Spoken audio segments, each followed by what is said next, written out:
so I've literally just got back from uni, hence why I look like an absolute mess.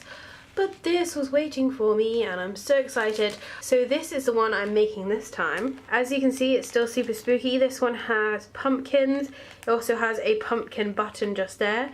2 black cats, 2 like spooky trees, and actually these trees have spooky eyes in them just like my other one had. A lovely sunset with little bats and also a little haunted house in the background. Again, this came with everything that you'll need in here. This one actually came with 3 packets of beads.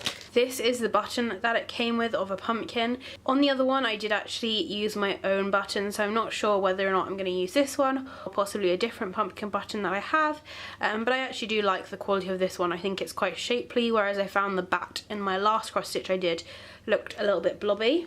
So I've got the pattern all ready, so what I'm going to do now is have a shower, put my pyjamas on, get into bed and start another cross stitch. So I've probably done this for about 4 or 5 hours now.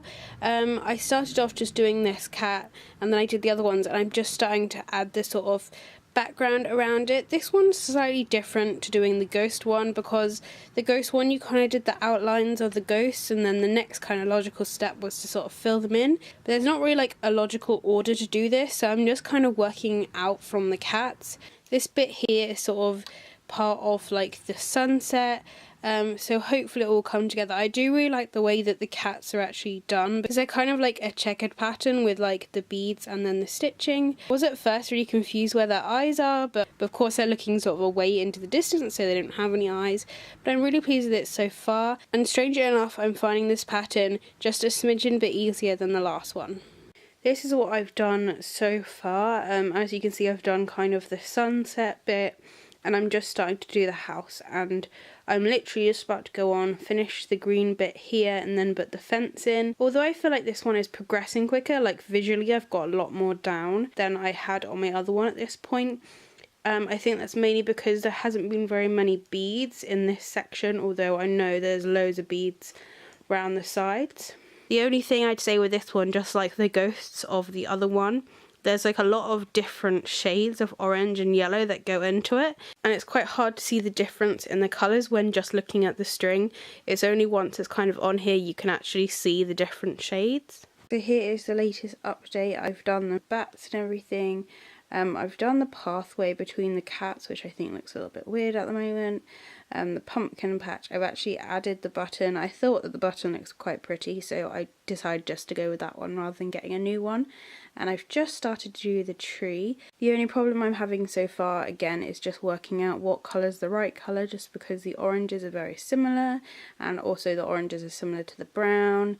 But so far it's going okay. I'm definitely getting there a lot quicker than the other one. I'm not sure if that's because I've gained a bit of skill since the other one, rather than just starting afresh after like years of not doing cross stitch. So I'm pretty pleased with how it's turned out so far. Now I've done all kind of like the base stitches, I just need to do the beading. So I think this will probably be the last check-in before it's all finished, which is really exciting. This one has taken longer, as in week-wise, but I have spent less time on it. But I have already bought my next one, so I'm really, really excited to get this finished and start my new project. So it doesn't seem that long ago that I was showing you my finished article of this ghost dance cross stitch, and now I'm ready to show you my black cats in the sunset piece as well. And I have to admit I have started a third one, but I haven't actually filmed the process, so I think I'm just going to do a whole video on that when I finished it. For this video I wanted to show you how this one turned out. I have just chucked it in this frame just to keep it kind of safe and flat, and I will show you why. So this was the finished article and I am so pleased with it. I have to admit at first it was kind of going really quickly. I did like the cats and the sunset first, and then the greenery around them, and then I just kind of started working out, and then I did all the pumpkins in one night and sort of the shrubbery around it. And then when it came to the trees, that's where I really started to slow down. I think it's because with the cats and the pumpkins, you're kind of creating like a little finished character within the scene, and it just adds to the scene. Whereas these trees, like once you've done the brown bit, you can already see the tree, like it's already formed. and then you have to go in and add all this little beading and all these random little bits, which just takes a long time. This one, unlike the actual ghost one, I did have a few little problems with the actual materials. So I don't know how well you can see here, but there is like a bend here, and here it's actually broken, so I had to stitch it up. I am going to cut this stitch off now, but I just wanted to show you because the plastic itself did actually start to rip there. I think this is because when I was finding the middle originally, I folded it like in half to find like the middle point, which you kind of have to do anyway. Because I worked on this for hours and hours, it's just kind of given up, and it did start to rip across, hence why I just sewed it, because I didn't want all my stitching to just start falling off. So I'm going to try and cut this brown stitching off, because otherwise you'll just be able to see it when it's in the frame.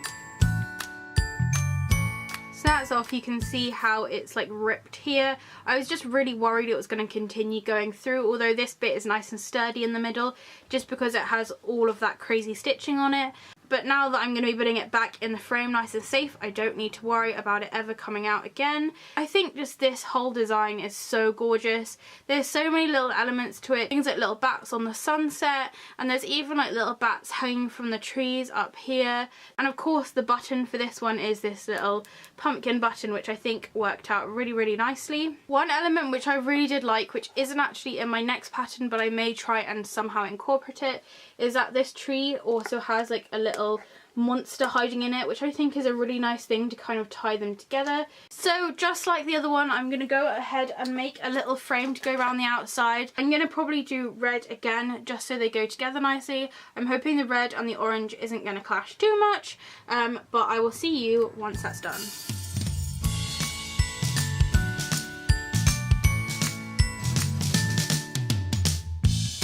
Now that they're both in the frames properly and they've both got the red bit around them, I think they go together really, really nicely. Overall, this one probably took about the same amount of time as this one did. I did find this one a little bit more challenging just because of all the different ghosts, whereas this one, once you've done the cats, like, everything else sort of just disperses out. Again, I got these frames from Sainsbury's, so I'm hoping I can get another one for my next cross stitch. I will also link this one down below. It's quite hard to find on the Sew and Sew site. It's not under like Halloween or pumpkin or black cat. I think you have to type in Moonlight Kitties or something, so I'll find the link for you anyway and put it down in the description. Again, this one cost me around £10 as well with shipping, so really not too expensive for the fact that you get everything you need. Thank you for watching. I will make another video once I have finished my next one. I am so excited. If you have any questions or comments, please do leave them below. If it's sunny where you are, I hope you're enjoying the shade, and I'll see you next time. Bye!